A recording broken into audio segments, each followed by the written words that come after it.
I don't need fake mom's apples. Send something more useful. Emily's words pierced my heart. She's right, I'm not her real mother. But I've poured my love into it nonetheless.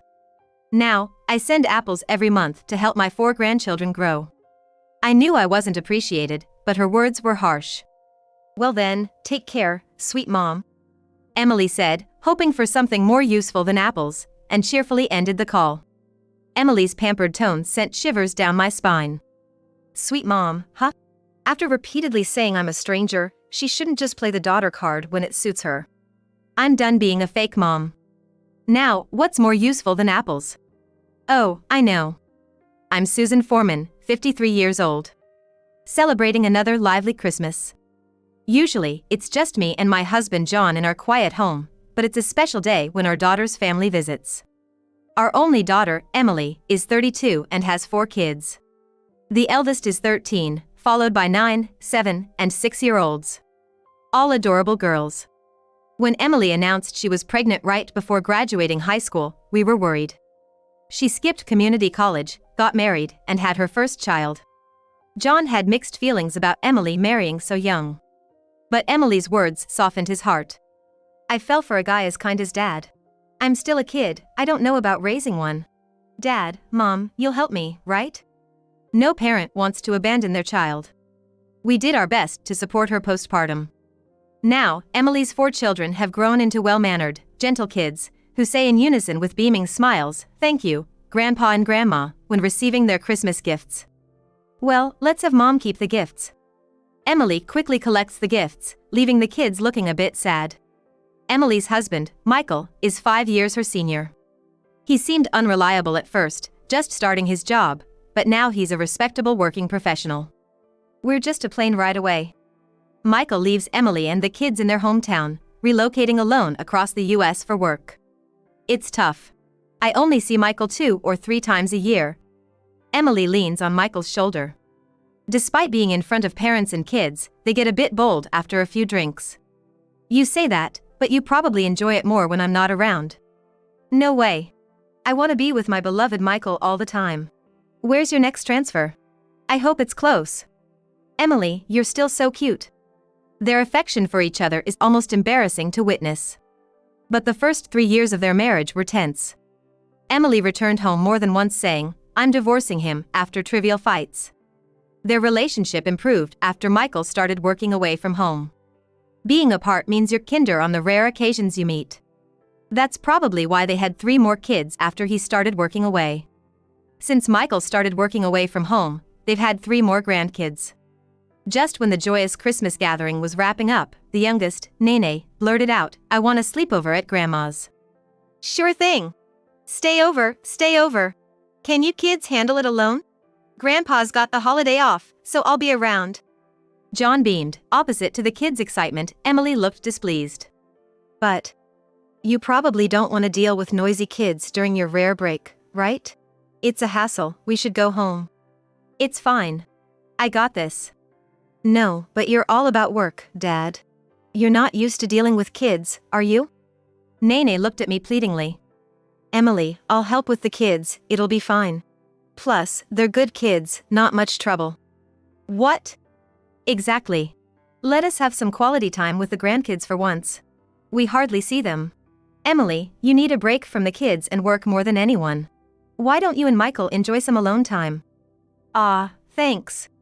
Emily finally agreed, but her eyes weren't smiling. It's been a while since we had a sleepover. Emily's place is just a 10-minute walk from ours, but I haven't been there in almost 10 years. She doesn't visit with the kids either, too busy with work. They only show up as a family during Christmas season and New Year's when Michael's home from his transfers. I excitedly headed to prepare the beds, and Emily followed me. Don't overdo it. She warned me suddenly from behind. Don't ask the kids things like "What does Mom do at work?" or "What do you usually eat?" I don't want strangers prying into my family life. Seems like she's aware it'd be awkward if I heard about their home situation. I just nodded. Then Emily extended her right hand. A handshake? What's this about? As I puzzled over it, Emily smirked. It's a rental fee for the kids. $200's fine. What? They're not objects. Then I'll take them back. Tell them Grandma doesn't want them to sleep over. That she finds taking care of them a hassle. That they're a nuisance. Is that what I should say? Please, don't. The kids would be sad. They'd start disliking Grandma.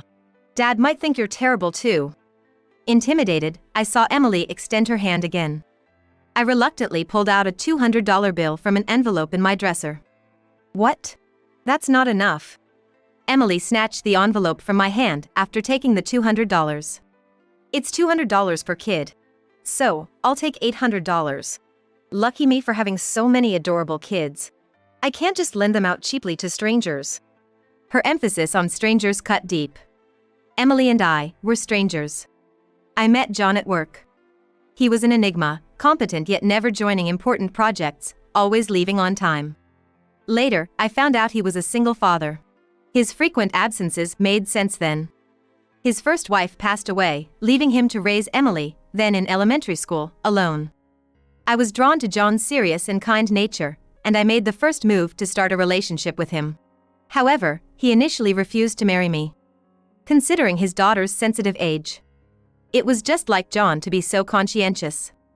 But as our relationship progressed, Emily herself encouraged us towards marriage, saying, "I want you to be my mom." You know, I was always envious of my friends who had moms. I'm so happy to have a mom too. My mom. My own special mom. I love you. Emily, who was 9 years old at the time, became very attached to me. She was naturally affectionate. She wasn't the type to bottle up her feelings, so I believed we could get along well, almost like a real mother and daughter. But once we started living together, I realized she wasn't as patient as I had thought. Mom, your homemade hamburgers taste awful. I can't eat this. Let's go to a diner. Was this already the rebellious phase at 9 years old? Her harsh words surprised me. Since Emily had become so attached to me, I quit my job to become a full-time homemaker, leaving John relieved to focus on his work. But when it was just Emily and me, she transformed from a sweet young girl to a person with a tough character. Since there was no blood relation, it seemed wrong to hold back, so I calmly asked her. Did it taste bad? What didn't you like about the hamburger? A hamburger with just ketchup on it? That's unimaginable. Oh, did you take shortcuts because I'm just a kid? It should be like a restaurant, with demi-glace sauce. This kid's trick hamburger, it's okay to throw it away, right? No. Don't waste food. Besides, I worked hard to make something Emily would enjoy. Emily sneered at my desperate attempt to be a mother. If I worked hard to make mud pies, would you eat them? That's hilarious. Emily, what are you saying? Then, let's go to a diner, Mom. Emily was scary. In the end, she would always cling to me affectionately, and I would shiver. This went on for about 20 years. She only showed her true nature in front of me. Other than that, Emily was always a good girl. For John, she has always been his precious daughter, unchanged in the past and now. I thought it was just because we had just become a family, or it was her rebellious phase, or her adolescence. I had believed that Emily's attitude would soften over time, but that day never came. I, too, had thought about having a child with John. However, I couldn't help but feel that bringing another sibling into this situation wouldn't be a positive thing for Emily. I convinced myself that Emily alone was enough for me, hiding my desire for more children from John. And now, I find myself unable to speak to John about Emily's true nature. We were a family only on the surface. That's why it's unthinkable for me to intrude into Emily's family life. But Emily's children have grown fond of me, and they visit our house 2 or 3 times a week. When school ends, they come in saying, "I'm home," as if it were their own house. I want Grandma's hamburgers. No, I want fried chicken. Ugh. I definitely want a stew. All right, no fighting. Let's play rock, paper, scissors. If you don't play, you lose. Ready? The 4 children would have their cute quarrels. The eldest, Mimi, would organize the younger ones. They're usually quiet and understanding. But that's just a facade. In front of their parents or strangers, they're very well behaved. But with me, they show all their emotions, both happy and angry. When one of the kids who lost at rock, paper, scissors started to cry, I said, "All right, just this once, I'll make whatever everyone wants." The children jumped for joy, saying, "Grandma always says just this once, doesn't she?" I'd do anything special for my adorable grandchildren. Grandma's cooking is the best. Hey, Grandma.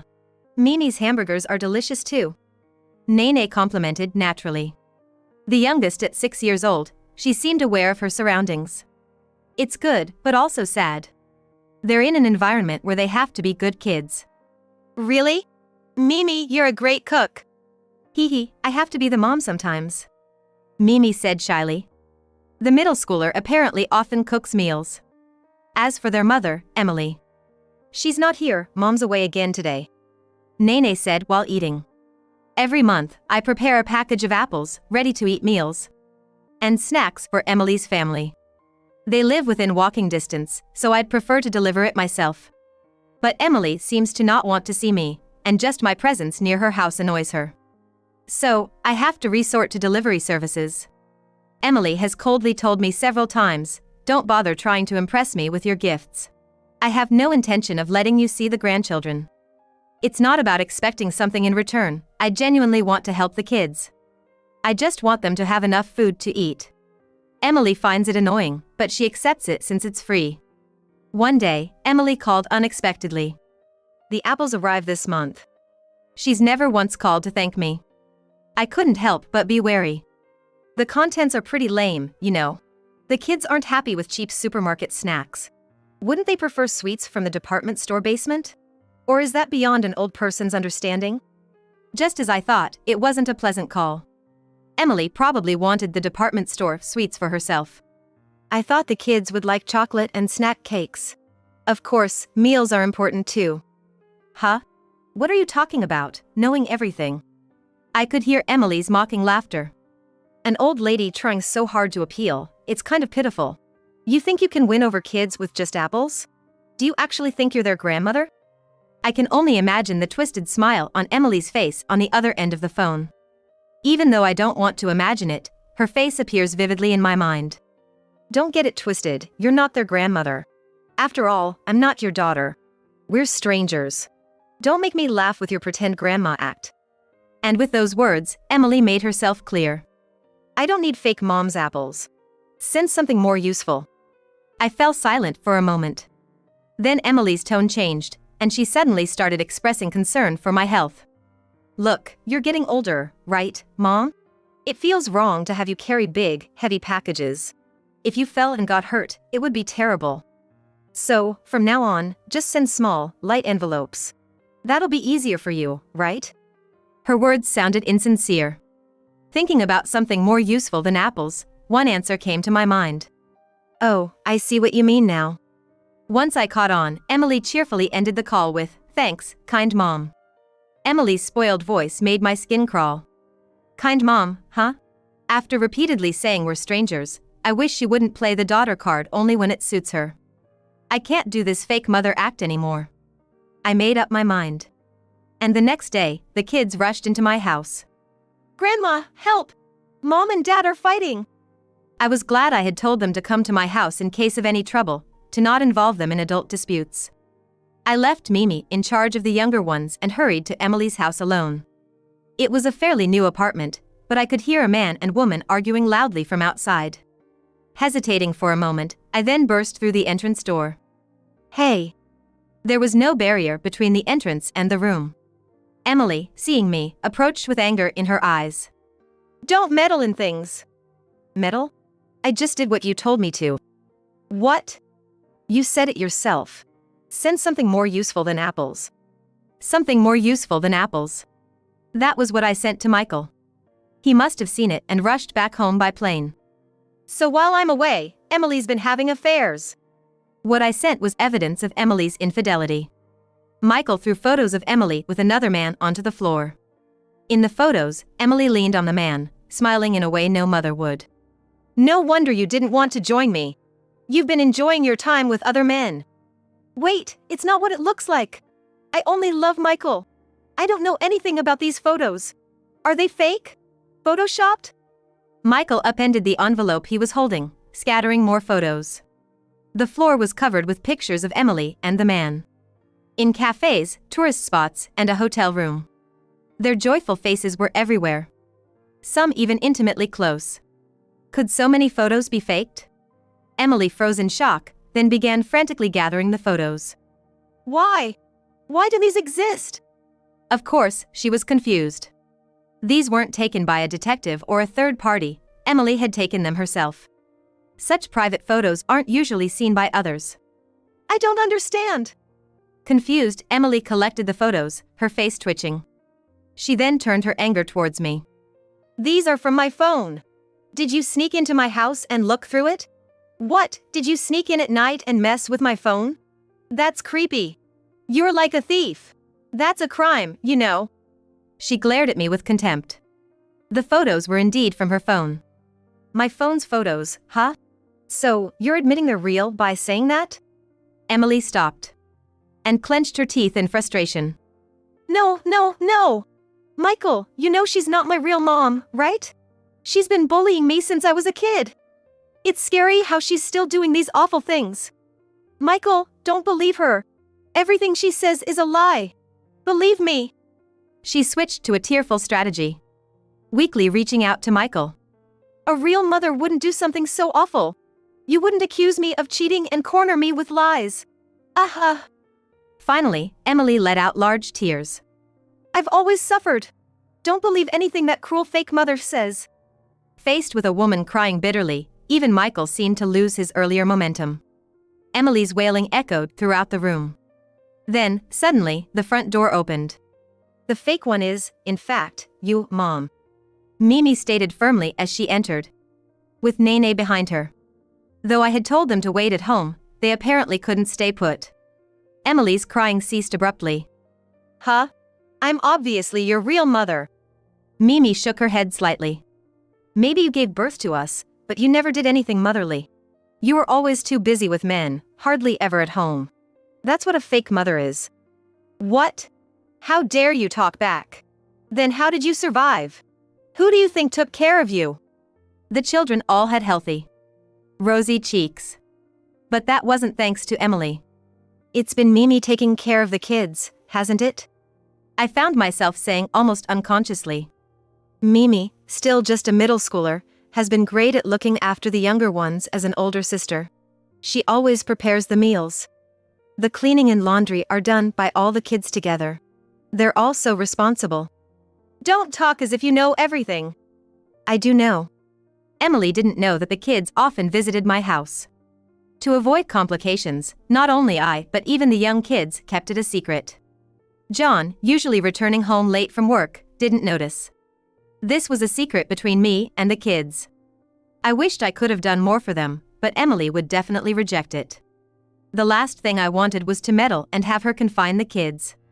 So, they only relaxed at my house when Emily was absent. Realizing the truth, Emily exploded in anger. Don't do whatever you want. It's kidnapping. You've kidnapped them. The kids just couldn't say no. Don't involve them in your play acting. Mom, stop it. Mimi interjected. She looked at Emily sadly, her voice strained. We belonged at Grandma's place. You never did anything for us, so don't act like a mother now. You know, it was me who found the photos on Mom's phone. What?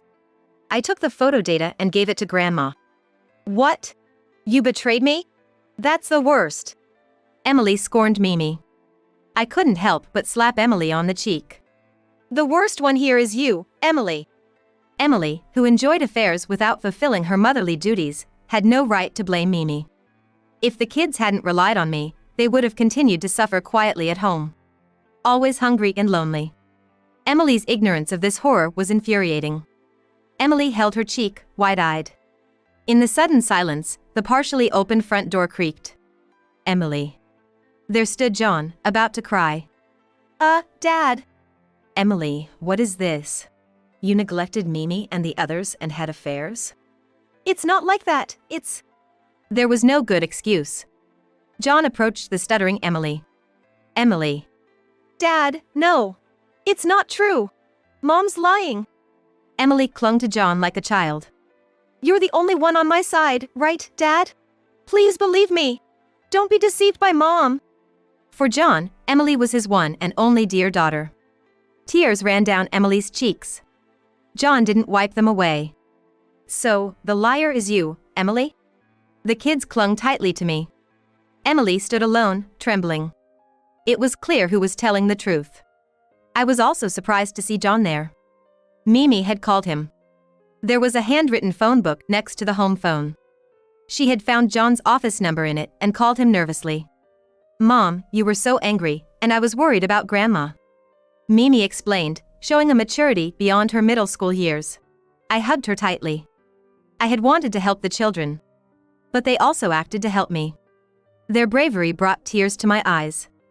Emily, having her true nature exposed to both her husband and father, collapsed weakly onto the floor, surrounded by the incriminating photos. It was the moment her life, lived under a false pretense for 30 years, crumbled. "Do you enjoy destroying people's homes?" Emily muttered bitterly, glaring at me. "The one who destroyed the home is you, yourself." Emily, sobbing like a child with a bright red face, received only stares from Michael and John. I moved the children to the next room to spare them from witnessing Emily's disgrace. After all, she is still their mother. They always waited at home for Emily's return. Even knowing she might not come back that night, never staying over at my place to avoid being discovered. Deep down, I think they were always hoping for their mother to return. "Michael! I was lonely without you. That's why I cheated. I only love you, I'm so sorry. I don't want to be apart anymore, I'll follow you on your work assignments. Please, forgive me." Michael stepped back, furrowing his brow. "Your excuses sound fake, it's over. I'm filing for divorce." Then Emily pleaded with John. "Dad, if Michael leaves me, I'll be all alone. You won't abandon me, right? It's unfair, I was just lonely." John clenched his teeth in frustration. "The ones who were really lonely were the children." John's low voice was heavy and solemn. Unable to hold back, I spoke up. "Alone? Emily, you have your children. Don't you ever think of them? Even if you get divorced, you can't return to being a carefree single. Raising children doesn't end just because you gave birth." From the next room, Mimi's voice came through. "Grandma, it's okay now." "Mimi, you need me, don't you? I'm sorry for everything. Mom loves you all." "Stop. Don't get it wrong. You should just go back to being single. We don't need you." Emily's realization came too late. The children had given up on her, leaving her utterly alone. Later, Emily and Michael filed for divorce, but there was a dispute over who would take the children. Emily made a shocking statement. "I won't let Michael have them. He's not even related to them by blood." Mimi, the eldest daughter, is indeed Michael's child, but the others are said to be from Emily's affairs. Emily apparently wanted to claim that Michael, being a stranger, had no rights to them. I was appalled by Emily's smug expression. In the end, Michael gave up on taking the children, but Emily was hit with a substantial alimony demand. "How am I supposed to pay this huge sum?" Paying a large amount of alimony while supporting 4 children was impossible for Emily. Therefore, John and I ended up taking the children in. "Please take good care of the children." "Don't worry, leave it to us. Emily won't step foot in our house." "Michael, you're welcome to visit the kids anytime." "Thank you." It wasn't that he abandoned the children because they weren't his blood. Realistically, as someone frequently transferred for work, it was difficult for him to raise the kids alone, and leaving them with Emily was not an option. Thus, he orchestrated for us to take care of them. Emily was overwhelmed with her alimony payments and her own survival. Occasionally, she called wanting to see the kids, but they always immediately refused. "Mom, do something about it." "There's nothing I can do. It's the children's choice not to see you." But, Emily hesitated and mumbled, her words unclear. I waited for her next words, and then she asked, "Can't you do something about the money?" I was braced for a plea to let her see the children at all costs, so when it didn't come, I felt the tension drain from my body. "Money?" "Yes, Mom. You said over the phone that you'd send money. It's terrible that you set me up like this." "I never said I'd send money. That must have been about sending something useful." Emily, always thinking the world revolved around her, had just assumed as per her convenience. "I did send something useful, didn't I?" "Huh?" "Something useful for my dear grandchildren. I realized that they don't need a presence that causes them suffering, even if it's their own mother." "You're the worst." "I'm still your daughter. You've destroyed my family, the worst kind of mother. Give me back my children." Emily still hadn't learned her lesson. From the other end of the phone, I could hear her hiccuping sobs. I'll say it again. The one who destroyed the home and abandoned the children first was you, Emily. She seemed lonely and desperate, clinging to the children now. She probably thought reconciling with them would also mend things with the kind-hearted John. Apparently, Emily was also deserted by her affair partner. After Michael claimed alimony from the affair partner, their relationship soured. It proved to be a trivial relationship that ended over such matters, despite being long-term. Moreover, Emily had become a guarantor for her lover's debts and was now being harassed by frightening people for repayment. Following a fight over the alimony, Emily's affair partner quickly disappeared, leaving everything on Emily's shoulders. Before this, she might have thought of getting money from me to help her beloved partner. What awaited her after this fun-filled love affair was nothing but ruin. When Michael was supporting her, Emily occasionally worked whimsical part-time jobs once or twice a month. But now, even working from morning till night and even overnight, her salary vanished in a flash due to alimony and debt payments. Tired from the divorce turmoil and debt repayment, Emily, who once looked relatively youthful, has aged significantly. With her current appearance, finding a new boyfriend also seems unlikely. There's no bright future for Emily. Meanwhile, I'm living vibrant days. No, I want to eat hamburgers. The well-behaved children have become quite spoiled. Nene is like a textbook example of a tantrum. Now, Nene. We had hamburgers yesterday, remember? But they're so delicious when Grandma makes them. It's not fair, Nene always gets her way. Next time, I want to pick. Nene's so loud. Let's go to the restaurant then. They're noisy, presumptuous, and cry easily. Every day is a headache. But I'm relieved they've become children-like. At home, they should be able to express their desires to their heart's content. But that doesn't mean all their whims will be indulged. We're not going to a restaurant on a non-Sunday. Tonight, it's stir-fried vegetables. A chorus of boos erupted. Oh, how I wanted to cover my ears. By the way, dessert is a roll cake. Suddenly, the kids jumped for joy, nearly making the floor cave in. These troublesome kids are so dear to me.